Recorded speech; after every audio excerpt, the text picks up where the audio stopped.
Give you an example of trafficking in Vermont through Department of Human Services, Vermont State Police, and Border Patrol. That would include Department of Children and Family Services, as well as Northeast Mental Health Services, Northeast Kingdom, Derby, Vermont. And I'm going to explain to you how and why I tell you this. We're going to go back to January 2021. Brianna had the meeting. She wanted to know why previously she had been in an involuntary medical hold in Brattleboro Retreat. She had the records and reports and brought them to the attention, knowing full well that they were false reports and statements that were written against her. They were acknowledged by Trish, Chris Mitchell, and Desiree Leo, Northeast Kingdom Mental Health Services. That happened, okay, at the meeting, January 8th, 2021. And then all of a sudden, when we filed paperwork at the end of January and in February in intent to file a lawsuit against all of them, all of a sudden they said that Brianna had to start going on depression medication.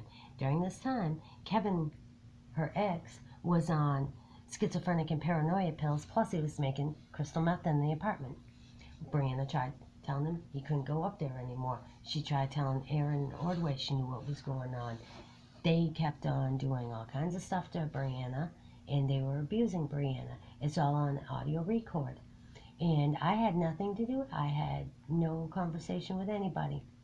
However, I have false statements that were written against me. I have a copy of them. And so, again, filing lawsuit against Kevin Bickford for writing false statements and against the Vermont State Police for accepting the false statements and arresting me on a search warrant when I hadn't even done anything wrong. The judge has already acknowledged that, so now we're up to April when the judge acknowledges in a restraining order that he granted on my behalf against Kevin for 1 year that I was being harassed, that the police weren't doing anything about it. He acknowledged the fact that Brianna was being given medications that she shouldn't have been on.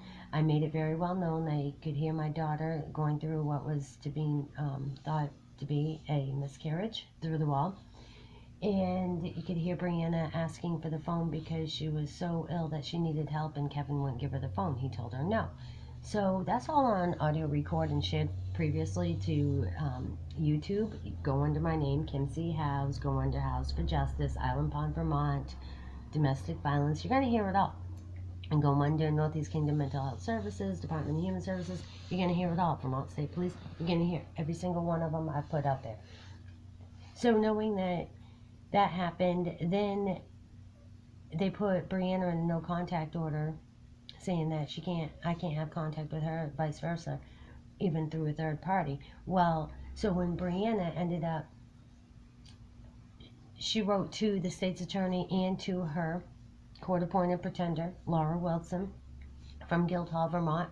She is overseen by T.J. Donovan, the Attorney General, who is a conflict of interest right from the beginning, because why?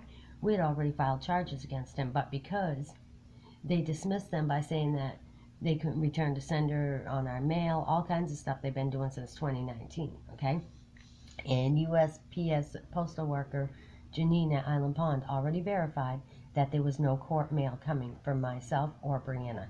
So therefore, we're in what happened to the mail, all right? Knowing that the mail post office in Burlington is underneath the Burlington Federal Court where we had filed the charges, all right?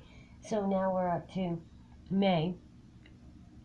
They still haven't taken out, and they still haven't answered to Brianna on her request in writing, as well as my request to the courts to take her name out of the no contact order. So then it rolls into June, the end of May, Thursday of Memorial Weekend.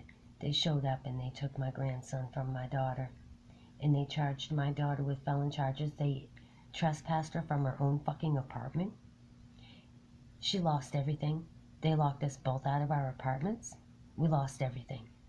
Where's her son? She wants to know. So then they lock her up into where? Rutland Regional Medical Center for a 60-day hold.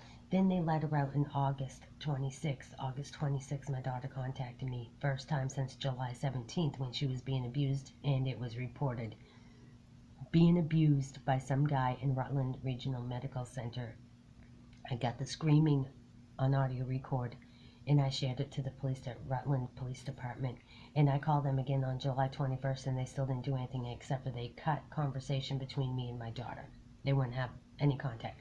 So on August 26th, when she contacted me, she let me know, audio recorded, that she was coming home, but the phone went dead.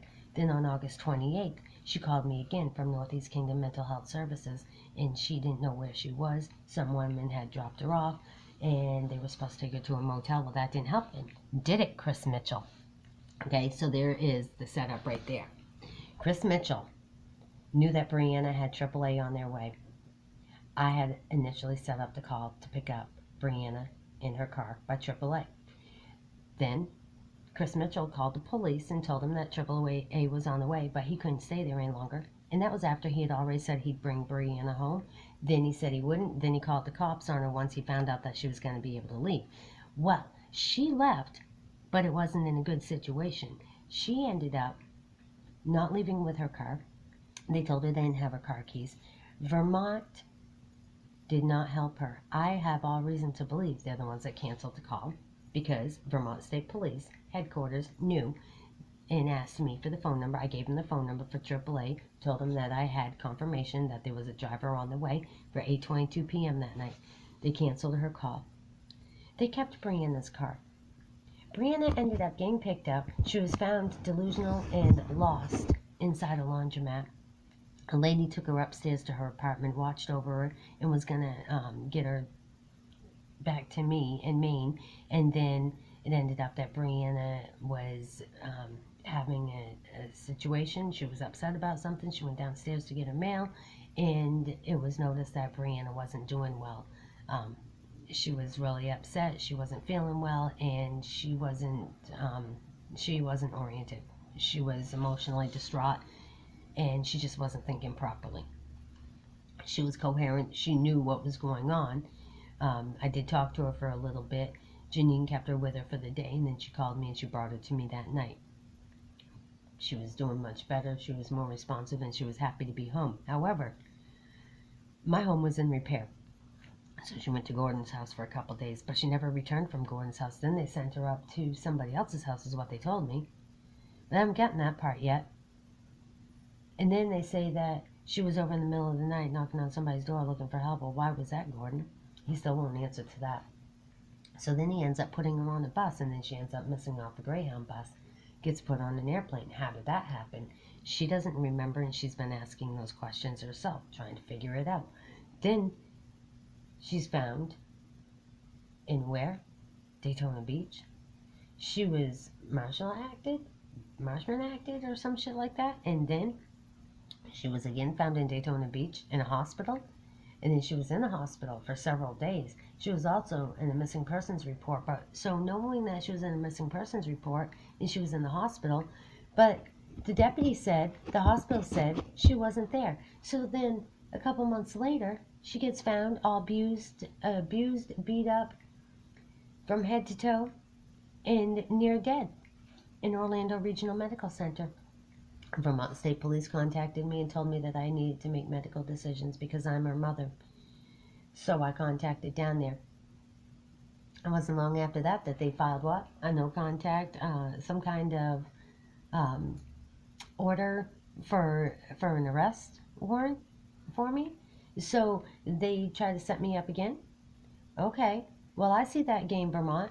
So we're going to find out about that today, too. We're going to find out who actually initiated that warrant, because the warrant, I'm not concerned about. It's already dealt with. However, what I am concerned about is the fact that this is all part of the conspired organized crime, trying to keep my daughter and I separated because of the lawsuits that I've been telling you. This is why they're doing this to my daughter and myself.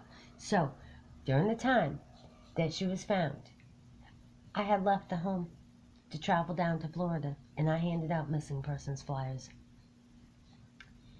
And I let everybody know my daughter was missing. But during that time, when I was gone, my car got taken from me by Lady Lake because they didn't want to listen to the truth. So now they're under investigation, Lady Lake Police Department, because they frivolously took my vehicle knowing that it was fully registered and insured and my license was good. So the cop lied. illegally searched my vehicle, illegally searched my dog's bag, I did all kinds of bullshit, and so I filed against them. Because why? They took my vehicle, and it was fully well known and aware who I was and what was going on. So I believe he had full part of aiding and abetting in my daughter's disappearance. It wasn't long after that that I had found out, from the Vermont State Police, the end of November. And at the same time I find out from the Vermont State Police that my daughter is in Orlando Hospital, I find out from my house sitter that my home's been condemned. So tell me that's not a little bit of conspired organized crime, because somebody keeps on watching my videos. They released Brianna through Adult Protectives December 6th to my care. That means she was in my care, and the state of Vermont lured her out of my care. That is a fucking crime and a concern, and a major concern of mine.